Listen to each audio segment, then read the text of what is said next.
선택하여 주셨다. 이것이 오늘 말씀의 제목입니다. 5월 가정의 달이고요. 마지막 주일이지요.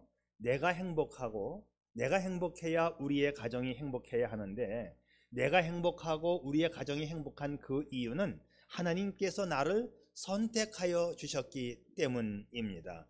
여러분, 우리가 이 땅을 살아갈 때 하나님이 나를 선택하여 주셨다고 하는 것을 인식하고 하나님께 선택된 그 자부심으로 살아갈 때 우리의 인생이 행복해지는 것입니다. 그냥 사는 것보다 하나님이 나를 선택하셨다, 이것이 우리의 믿음이고 우리 인생의 기초가 될 수 있기를 바랍니다. 미국의 초대 대통령이 누구지요? 조지 워싱턴.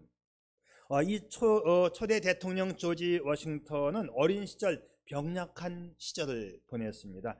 17세 때부터 시작해서 3번의 말라리아를 앓았고, 19살 때 천연두, 20살 때 늑막염, 35세 때에 급성 이질에 걸려서 죽을 고비를 계속 해마다 넘기면서 살아갑니다. 무엇보다 43살 되었을 때 치아가, 이가 거의 못쓰게 되어서 고통을 당하기 시작했고, 이 사람이 대통령이 된 나이가 57세인데 57세 때는 치아에 모든 게 다 빠지고 단 하나만 겨우 달랑달랑 남아있을 정도여서 그 이후로 털니를 가지고 살았다고 합니다. 그런데 이 조지 워싱턴은 사람들에게도 인정을 받았고 정교에 나가더니 꽤 잘 나가는 인사가 되었고, 마침내 선거에서 만장일치로 미국의 첫 번째 초대 대통령, 그리고 이어서 2대 대통령이 됩니다. 인기가 너무 좋아서 3대까지 대통령이 되라는 것도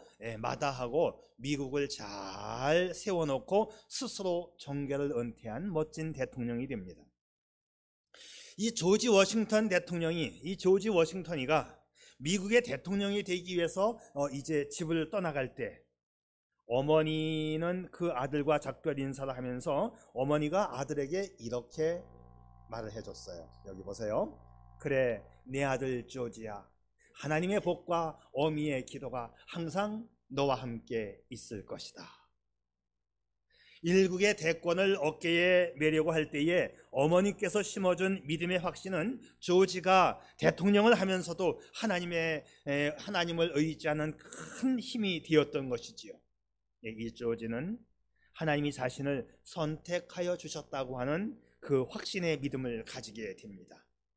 조지 워싱턴의 일화 가운데 또 하나가, 조지 워싱턴은 자식을 낳을 수 없는 불임 판정을 받게 되었는데, 그러니까는 미국 국민들이 더 좋아했다고 해요. 왜냐하면 저 사람은 자식을 낳을 수 없으니 오직 미국을 위해서만 살 것이다. 오직 저 사람은 미국 대통령이 되기 위해서 선택된 사람이다. 그렇게 국민들도 인식하고 있었고, 또 본인도 그렇게 인식을 하고 있었다는 것이지요. 그래서 대통령직을 잘 수행했다고 하는 일화가 전해지고 있습니다. 여러분, 우리가요, 하나님께 선택되었다고 하는 믿음은 참으로 위대한 결과를 낳습니다. 여러분, 누구에게 선택되었나요? 하나님. 여러분, 선택받는 것은 참 중요합니다. 좋은 선생님을 내가 만나는 것, 좋은 코치에게 내가 지도받는 것은 성공으로 가기 위한 지름길 아닙니까? 오늘 여러분 인생, 여러분의 삶이 누구에게 선택되었나요? 여러분의 인생을 누가 지도하고 누가 인도해 주고 계시나요? 여러분, 하나님께서 여러분을 알았고 구별하여 여러분을 선택했다고 하는 사실을 믿을 수 있기를 바랍니다. 여기 우리의 자긍심이 있는 거예요. 여기에 내 인생의 승리가 보장되는 것입니다. 여기 우리 가정의 행복이 있는 것입니다.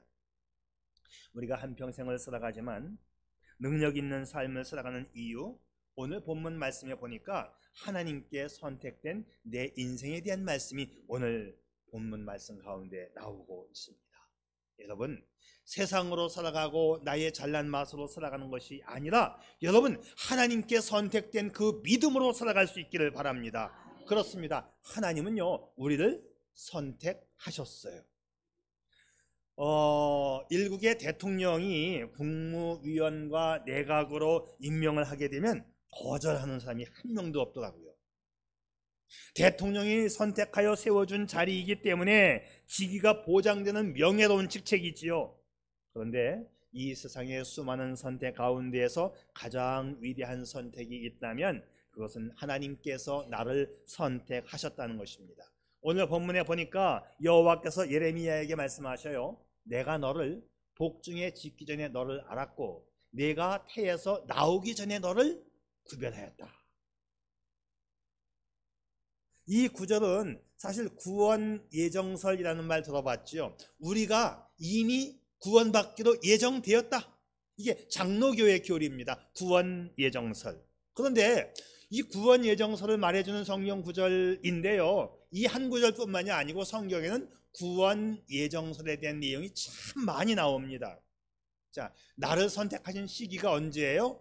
복중에 나를 짓기 전에, 내가 태어나기 전부터 하나님은 나를 선택하셨다고 말씀하셔요. 그래서 구원이 이미 예정이 되었다는 거죠. 제가 여기다가 요즘 말로 구원 예정론은 빼박입니다 이렇게 써놨는데, 자, 왜 이렇게 썼느냐? 또 이 인터넷을 보면은 구원 예정설은 이단입니다 이런 글이 참 많이 나와 있어요. 한국 기독교의 80% 이상이 구원 예정설을 따라가고 있습니다. 장로교의 교리이기 때문에 장로교는 말할 것도 없고, 장로교가 한국의 70%, 거기다가 침례교, 순복음교회까지 예정설을 받아들이고 있어요. 거의 다가 예정론을 받아들이고 있습니다. 그런데 말이죠, 이 예정론을 내가 수용을 하면 내가 구원받은 사실이 큰 감격으로 다가올 수밖에 없습니다. 와, 하나님이 나를 선택하여 주셨다고? 내가 태어나기 전부터 내가 이미 예정된 사람이라고? 여러분, 이 사실을 안다면 얼마나 기쁘겠습니까?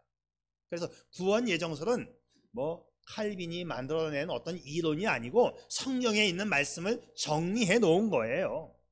자, 내가 너를 알았고 내가 너를 구별하였다.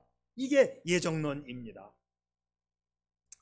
하나님은 주권자 아닙니까? 모든 걸 하실 수 있는 분, 하나님의 절대적인 주권으로 나를 선택하시고 나를 임명하셨어요. 내가 오늘 하나님께 존귀한 자가 되어서 내가 선택되었습니다. 하나님이 나를 뽑아주신 거예요. 이것이 뭐냐? 전적으로 하나님의 사랑이고 100%의 하나님의 은혜입니다. 이 단어가 참 중요해요. 100% 하나님의 은혜다. 내가 구원받은 것은 나의 잘남이 아니에요. 나의 선행의 조건이 아니고 100% 하나님의 은혜로 내가 구원받았다. 만약에 하나님의 은혜가 99%이면 내가 하나님께 항의할 수 있는 1%가 있다는 거죠. 근데 그게 아니에요. 항거할 수 없는 하나님의 은혜 100%에 의해서 구원받았다가 우리 장로교의 교리입니다. 이것뿐만 아니라 많은 성경 말씀이 있는데 로마서 8장에 있는 말씀도 참 유명한 말씀이거든요. 제가 화면에는 안 가지고 왔지만 하나님께서 미리 정하신 자들을 또한 부르시고 부르신 자들을 의롭다 하시고 의롭다 하신 자들을 영화롭게 하셨느니라. 여기 미리 정하셨다. 이것도 예정론이에요. 그러니까 예정론은 정말 말 그대로 빼박이에요. 성경 말씀에 너무 명확하게 나와 있습니다. 그것도 하나님의 100%의 은혜로 말미암아. 아까 우리가 찬양할 때 찬양 가사 기억납니까? 모든 것이 은혜, 모든 것이 은혜, 한없는 은혜. 내 삶에 당연한 건 하나도 없어요. 모든 것이 은혜. 그래요. 모든 것, 내 삶에 당연한 게 하나도 없습니다. 100% 하나님의 은혜로 구원받았고 100% 하나님의 은혜로 살아가는 것이지요. 자, 이 구원의 예정론이 이제 칼빈에 의해서 작성된 교리인데, 칼빈의 구원론 교리에는 5가지가 있어요. 그래서 5대 교리라고 하는데 그 1번과 2번이 뭐냐면, 1번 인간의 완전 타락. 이게 5대 교리 중에 첫 번째입니다. 인간은 완전 타락했다. 여러분, 살짝만 타락하면 다시 회복될 가능성이 있는 거잖아요. 그런데 여러분, 완전 타락했기 때문에 내가 내 자신을 구원할 수 없다가 장로교 교리의 첫 번째입니다. 인간의 완전 타락. 영어로 보면 다른 단어는 몰라도 토탈이라는 말은 알 수 있죠. 토탈, 전부다. 토탈 디프레비티. 완전, 전체적으로 완전히 타락했다. 그게 1번 교리입니다. 2번 교리는 뭐냐면 unconditional election. 컨디션이라는 말은 조건이에요. 근데 앞에 uncondition 하면 조건 없이라는 거죠. 하나님이 나를 조건 없이 선택했다. 나를 무조건 선택했다. 그게 두 번째예요. 그러니까 무조건 선택이 뭐냐? 그게 100%의 은혜예요. 내가 잘나서 뽑아준 게 아니고 하나님이 unconditional election 해준 거예요. 하나님께서 나를 조건 없이 뽑아주셨다. 이것이 장로교 교리의 두 번째입니다. 그래요. 하나님께서 100%의 은혜로 너는 내 자녀야 라고 뽑아주시면 내가 항거할 수가 없는 거지요. 그렇죠. 아, 나 하나님 자녀 안 될 겁니다. 아, 나 천국 안 갈 겁니다 라고 내가 항거할 수가 없는 거예요. 100%로 뽑아주셨기 때문에. 사실 그래서 제가 여기에 갖고 오진 않았지만 항거할 수 없는 은혜라는 것도 5대 칼빈 교리 중에 하나가 돼요. 네 번째인데 내가 저항할 수가 없어요. 항거할 수 없어요. irresistible grace라고 해가지고 그게 네 번째인데, 자, 일단은 1번과 2번만 합시다. 완전 타락, 그리고 무조건적 선택. 나를 얼마나 하나님이 사랑하셨으면 하나님의 자녀로 뽑아주셨을까요? 내가 하나님 앞에 선택되어서 예수를 믿게 된 순간 나는 존귀한 자가 되었습니다. 우리 주님께서도 제자들을 뽑으실 때에 12제자를 뽑으시고 하신 말씀 맨 밑에 있는 구절, 너희가 나를 택한 것이 아니라 내가 너희를 택하여 세웠다. 이것도 예정이지요. 자, 그래요. 주께서는 저와 여러분을 말할 수 없는 은혜로 사랑하시고 선택하셔서 오늘 이 자리에 부르신 줄 믿으시기를 바랍니다. 여러분, 인생을 살아갈 때 이 믿음으로 살아갈 수 있기를 축복합니다. 그래서 하나님께서 나를 선택하여 세워주셨다는 것, 이거는요 구원에만 관련된 것이 아니라 이 땅을 살아갈 때에도 수많은 혜택이 나에게 주어집니다. 육신의 문제와 자녀의 문제와 가정의 문제와 건강의 문제에 이르기까지 하나님께서 덤으로 채워주시는 이 풍성한 은혜와 축복을 경험하게 되는 것이지요. 오늘 이 아침 우리 모두 이 놀라운 사실에 감격할 수 있기를 축복합니다. 자, 올해는 이제 완전히 코로나가 끝났잖아요. 그래서 이제 뭐 마스크는 써도 되고 안 써도 되고, 이제 우리가 미세먼지 때문에 건강을 위해서 써도 되지만 뭐 안 써도 이제 누가 뭐라고 그러잖아요. 코로나가 완전히 끝나고 나니까 이제 그동안 침체되었던 여행 산업이 이제 확대될 것으로 기대가 되는 가운데, 미국에서는 그 항공사마다 어느 항공사가 모범 항공사인가를 매년 발표를 해요. 그런데 2024년도에 델타 항공이 1등으로 선정이 됐어요. 자, 그동안 해외여행을 못 가던 그 4, 5년 동안 묶여 있다가 델타 항공이 1등으로 뽑히니까 이건 수지 맞은 거지요. 설문조사를 했습니다. 항공권의 가격, 비행기의 안전도, 미디어에서 보도되는 이미지, 직원들의 친절도 다 종합을 해서 점수를 매겨보니까 델타 항공이 1등을 했어요. 델타 항공이 1등을 차지했기 때문에 이제는 더욱더 많은 승객을 확보해서 돈을 버는 건 당연하지만, 그거 승객 확보에 의한 돈뿐만이 아니라 중요한 것은 델타 항공의 주가가 올라간다는 거예요. 이건 덤으로 얻어지는 축복이지요. 그렇습니다. 우리는 하나님께 선택된 사람들입니다. 이 얘기는 뭐냐면, 내가 선택됐다는 것은 나는 축복받기로 선택되었고, 나는 사랑받기로 선택되었으며, 나는 하나님 앞에 더 크게 쓰임받기로 선정된 사람이라는 뜻입니다. 나는 내 인생 여정의 그 어떤 악천후 속에서도 승리가 보장된 사람이라는 것이지요. 나는 축복의 인생을 살기로 확정된 사람입니다. 자, 우리 따라해 볼까요? 맨 밑에 있는 거. 나는 선택받은 사람이다. 나는 선택받은 사람이다. 그래요. 이게 그렇게 중요한 것입니다. 나의 잘남이 없는데 모든 것이 하나님의 은혜, 모든 것이 하나님의 은혜, 100% 하나님의 은혜로 나를 선택하여 주셨어요. 보세요. 하나님께서 이스라엘 민족을 먼저 선택했죠. 하나님이 이스라엘 민족을 선택하시고 그들에게 축복을 약속하시니까 전쟁을 해도 이기고, 아니 침략을 당해도 이기고, 내가 전쟁을 해도 이기고, 넘어져도 일어날 때는 돈을 주워서 일어나는 민족이 이스라엘 민족이에요. 어찌할 수 없는 민족, 해석이 안 되는 민족, 미국도 꼼짝 못하는 민족이 누구예요? 유대인들. 지금 가자에 있는 팔레스타인 사람들이 먼저 때려 침공을 했잖아요. 이스라엘이 반격을 했는데 너무 가혹하게 반격을 했죠. 전 세계 여론이 뭐냐면 이제는 그만해라. 왜냐하면 이 가자 사람들이 너무나 비참하게 죽어가고 있지 않냐. 전 세계의 사람들의 여론이 뭐냐면 이제는 그만 공격해요. 그런데 이스라엘은 성이 안 차. 아직도 그냥 씨를 말려버릴 거야, 뭐 이런 마음이죠. 얼마 전에도 다시 가자 지구를 침공하기로 결정을 내립니다. 이스라엘 총리가.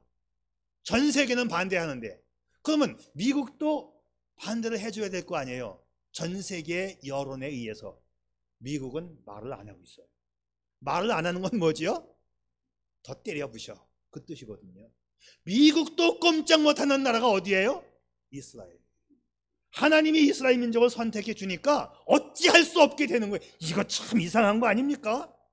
미국도 슬쩍 도와주는 분위기고 몰래 도와줍니다. 미국이 도와주는 건 엄청나요. 정보력이 좋거든요. 미국은 정보력. 가자 지구에서 폭탄을 쏘려고 준비하고 있다, 미국이 딱 가르쳐주면 정확합니다. 인공위성이 많기 때문에 몇 시간 사진을 찍고 있기 때문에 미국의 정보력은 기가 막히죠. 김정은이가 꼼짝 못하는 것은 미국의 정보력 때문에. 여러분, 나는 하나님께 선택받은 사람이다. 그래서 나는 행복해질 수밖에 없는 인생이다.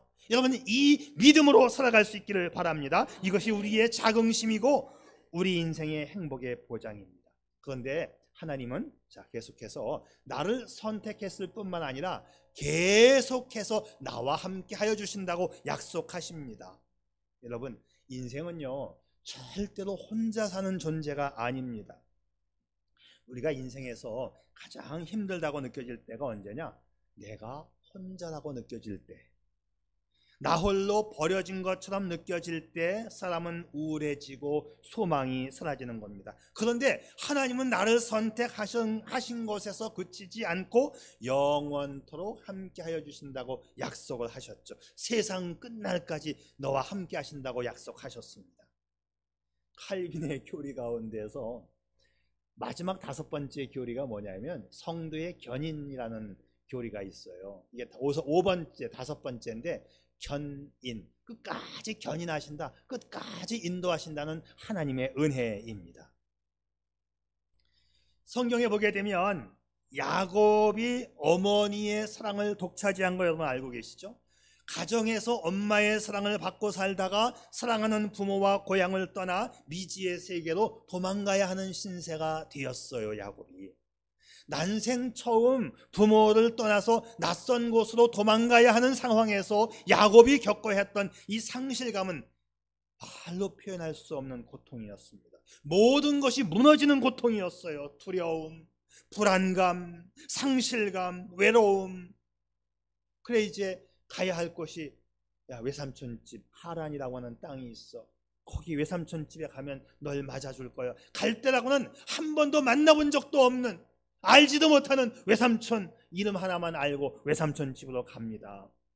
여러분, 야곱이가 외삼촌 집으로 갈 때가 나이가 몇 살쯤 될 것 같아요?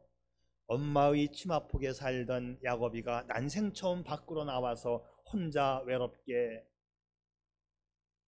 하란으로 가고 있어요. 우리가 얼핏 생각할 때는 이 야곱은 마마보예요. 엄마 치마폭에 살던 사람이에요. 그래서 야곱 하면 나이가 어린 나이에 떠나왔을 것으로 우리가 얼핏 생각이 들어지는데, 사실은 엄마 품을 떠나올 그때 나이가 몇 살이냐 하면 추적해서 알아야 되는데 77세 정도로 추정이 돼요.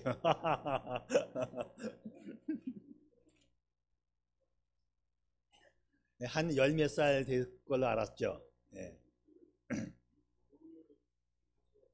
그쵸. 결혼도 거기 가서 했고요. 또 아빠가 야곱이 요셉을 낳았잖아요. 요셉이 끌려가고 하는 과정을 다 나이를 추적해 보면 70대 정도가 돼요. 그게 그러니까 예?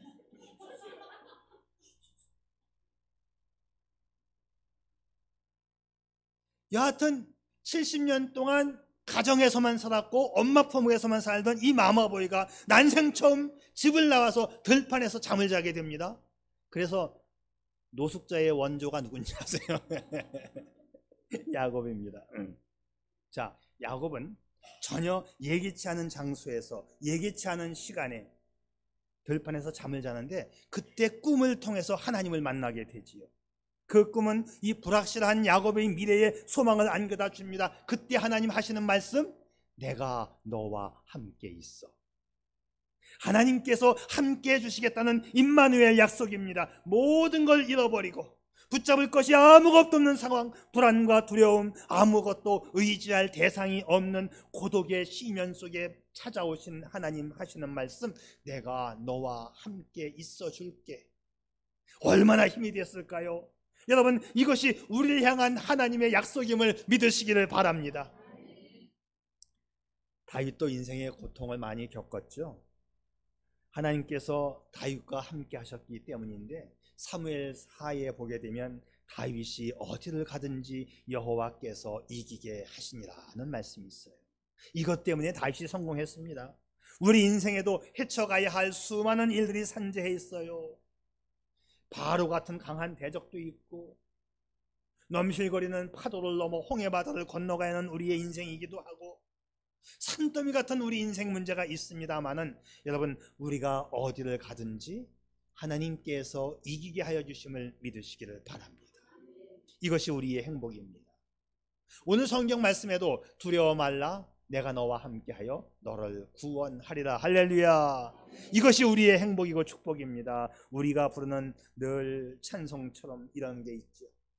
너 근심 걱정 말아라, 주 너를 지키리. 아무 때나 어디서나 주 너를 지키리. 늘 지켜주시리. 늘 지켜주시리.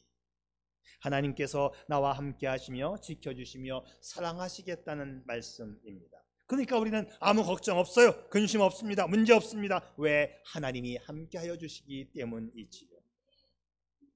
이 믿음으로 사는 사람하고 그냥 자기 힘으로 사는 사람하고 인생이 얼마나 달라지겠습니까? 생각해 보세요. 어디 가든지 나와 함께 하시는 하나님을 믿으며 사는 사람하고 그냥 사는 사람하고는 비교할 수 없는 인생이 되는 거 아니겠어요? 하나님을 믿지 않는 무신론 선생님이, 교사가 칠판에다가 글씨를 썼어요. 영어입니다. 이렇게 썼어요. 맨 위에 있는 무신론자의 글. 자, 하여튼 영어는 모른다 치더라도요, 일단 잘 보세요. 뜻은 뭐냐면 하나님은 어디에도 없다, 그런 뜻이에요. 이게 무신론자 선생님이 이렇게 썼어요. 그랬더니 어린 학생 가운데 하나가, 믿는 학생이, 선생님, 글씨가 띄어쓰기가 잘못됐어요. 그래갖고 첫 번째 글씨를 살짝 띄어놨어요. 똑같은 글씨를 살짝 띄어놓으니까 뜻이 뭐가 돼? 하나님께서 지금 여기에 계신다. 아멘. 하나님은 안 계시다고 하는 사람과 하나님은 지금 여기에 계신다고 믿는 이 학생과 누구의 삶이 달라지겠습니까, 여러분? 우리는 하나님이 오늘도 여기에 계신다, 하나님이 오늘도 나와 함께 계신다, 이 믿음으로 살아가는 것입니다. 또 이런 얘기가 있어요. 이제 주일날 아침에 어린 꼬마가 이제 성경책을 들고 교회를 가는 거예요. 그런데 예수 안 믿는 아저씨가 말이죠, 무신론자 아저씨가 그 꼬맹이를 골려주려고 교회 가는 꼬마를 붙잡아서 이렇게 얘기해요. 얘야, 네가 말이지 하나님이 어디에 계신지를 나한테 말해주면 내가 사과 하나 주지. 사과를 가지고 꼬셨어요. 그러니까 이 예수 믿는 똑똑한 꼬맹이가 뭐라고 말했는지 아세요? 한심하다는 듯 아저씨를 쳐다보면서 이 꼬마가 하는 말, 아저씨, 하나님이 계시지 않는 곳이 어딘지 말해주면 내가 사과 2개 주지. 그랬어요.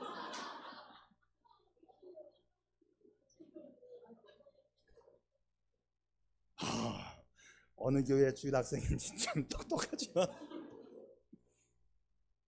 아니, 하나님이 안 계시다고 하고 살아가는 사람하고 하나님은 어디든지 계시다고 생각하면서 살아가는 사람하고는 삶의 내용이 다르잖아요. 성경 말씀에 어리석은 자는 그 마음에 이르기를 하나님이 없다 하는도다. 그러니까 인생이 그렇게 지지구공상이 되는 거지요.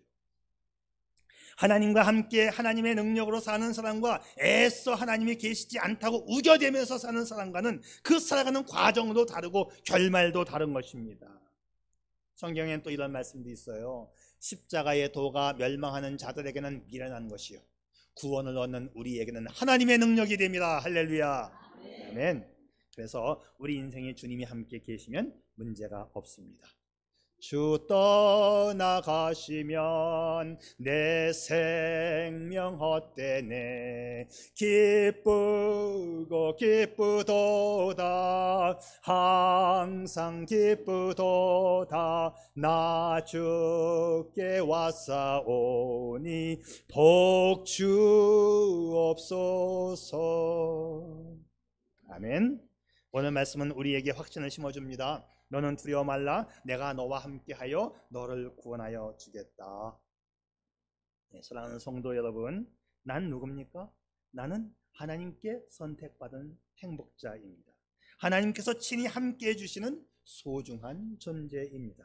내가 얼마나 소중하면 예수님이 나와 함께해 주시려고 이 땅에 오셨고, 내가 얼마나 소중한 존재이면 성령께서 보혜사로 오셔서 나와 평생을 영원히 함께해 주실까요? 성령 하나님은 세상 끝날까지 우리와 함께해 주시는 것입니다. 나는 하나님께로부터 무한한 사랑을 받은 소중한 존재이지요. 그래서 내 인생의 행복은 보장이 되는 것입니다. 마지막으로 하나님의 선택은 최후 승리가 보장된 선택이에요. 나를 선택하셨고 나와 함께 하시고 마침내 최후 승리를 보장해 주십니다. 오늘 본문 10절 말씀인데요, 같이 읽어볼까요? 10절 다 같이 시작. 보라 내가 오늘 너를 여러 나라와 여러 왕국 위에 세워 네가 그것들을 뽑고 파괴하며 파멸하고 넘어뜨리며 건설하고 심게 하였느니라. 그래요, 하나님은 나를 선택하여 뽑으셨고 모든 장애물을 파괴하고 넘어뜨리게 하시며 새롭게 건설케 하신다고 약속하십니다. 내가 능력이 없어요. 나 강하지 않습니다. 나 참 약합니다. 내가 넘어질 때가 얼마나 많고 내가 실패할 때가 얼마나 많고 감기 하나만 걸려도 내가 콜록거리지 않습니까? 그러나 하나님께서 마지막 순간까지 함께 해주시니까 승리가 보장되는 거예요. 마지막까지 우리를 인도해 주신다. 마지막까지 우리를 끌고 가신다. 그것이 성도의 견인이고 칼빈 교리의 마지막 5번째 교리예요. 우리를 인도해 가신다. 바울이 그랬죠. 내가 약할 그때가 오히려 더 강해졌다. 하나님의 은혜만 의지하니까 나는 백전백승이었다. 나의 강함이 아닌 하나님의 강함을 의지해서 하나님의 은혜로 승리하는 삶을 살아가시기를 축복합니다. 나는 약하지만 하나님이 함께 하시면 승리되는 것이지. 다윗이 그렇게 힘든 인생을 살았습니다. 어려운 상황을 참 많이 겪었지요. 그런데 꿋꿋하게 지탱해 나가면서 마침내 승리하고 다윗이 마침내 왕이 될 수 있었던 그 비결에 대해서 사도행전에 다윗의 고백이 나옵니다. 다윗이 이르되 내가 항상 내 앞에 계신 주를 배웠으며 나로 요동하지 않게 하기 위하여 그가 내 우편에 계시도다. 이러므로 내 마음이 기뻐하였고 내 입술도 즐거워하였으며 육체는 희망에 거하리니. 할렐루야. 그렇게 힘든 순간에도 요동치 않고 지탱할 수 있었던 힘은 바로 주님께서 내 우편에 계심을 확신했기 때문입니다. 다윗은 언제나 주님이 자기와 함께 하시는 삶을 실제로 경험하면서 살아갔습니다. 그것 때문에 언제나 희망을 잃지 않았습니다. 그리고 마침내 승리할 수 있었습니다. 주님이 함께 하시면, 주님이 도와주시면 우리 승리하게 되어 있습니다. 이것이 우리의 행복이고 우리 가정의 행복이 되는 것입니다. 여러분, 혼자 살려고 하지 마세요. 제발 좀 하나님을 의지하면서 살아갈 수 있기를 바랍니다. 하나님이 나를 선택하셨고 함께 하시니 마침내 승리가 보장되는 것이지요. 이것보다 더 큰 영광은 없습니다. 그러니까 이제 우리 선택받았으니까 이 모습, 이대로, 이 길로, 이 믿음 가지고 똑바로 갈 수 있기를 바랍니다. 갸우뚱거리지 말고, 뒷뚱거리지 말고, 갈팡질팡하지 말고, 좌로나 우로나 치우치지 말고, 믿음에서 믿음으로 살아갈 수 있기를 축복합니다. 그래서 우리는 오히려 주님 앞에 이렇게 고백해야 돼요. 주님, 날 어디에 쓰려고 나 같은 것을 선택하여 주셨나요? 내가 무엇이간데 나와 늘 함께 해주시나요? 이것이 우리의 물음이어야 되는 거 아닐까요? 이제는 주님만을 사모하며 십자가 바라보면서 살아갑시다. 내가 어둠 속에 헤맬 때에도 주님은 함께 하여 주심을 믿으시기를 바랍니다. 참빛으로 살고 미랄로 살고 주님의 뜻 이루어지기를 위하여 살아갑시다. 하나님의 빛나는 영광 속에 주님 앞에 선택됨을 믿어가면서 일평생 주와 함께 주의 일을 하며 살아가는 저와 여러분 될 수 있기를 축복합니다. 아멘. 기도하죠. 사랑하는 여러분, 우리는 하나님의 특별한 목적과 섭리로 선택받은 백성입니다. 우리가 하나님께 선택되었다면 우리는 이 시대의 주역이 될 수 있는 잠재적 능력과 가능성을 이미 타고난 사람들입니다. 근데 얼마나 건강하고 확신 있는 자화상으로 살고 있는지요? 아직도 팔자 타령, 운세 타령합니까? 아니에요. 여러분은 우주가 창조되기 이전, 내가 태어나기 이전 이미 하나님의 100%의 은혜로 선택받은 사람이요, 인생의 어떤 악천후 속에서도 하나님이 친히 함께 해주실 만큼 소중한 존재입니다. 여러분, 위축되지 말고 귀빈의식으로 힘차게 살아가세요. 하나님이 당신을 선택하셨고 오늘도 함께 하시며 끝날까지 당신의 삶을 견인, 인도, 지탱해 주실 것입니다. 이 믿음으로 승리하는 당신의 가정과 당신의 삶이 되시기를 축복합니다. 아멘.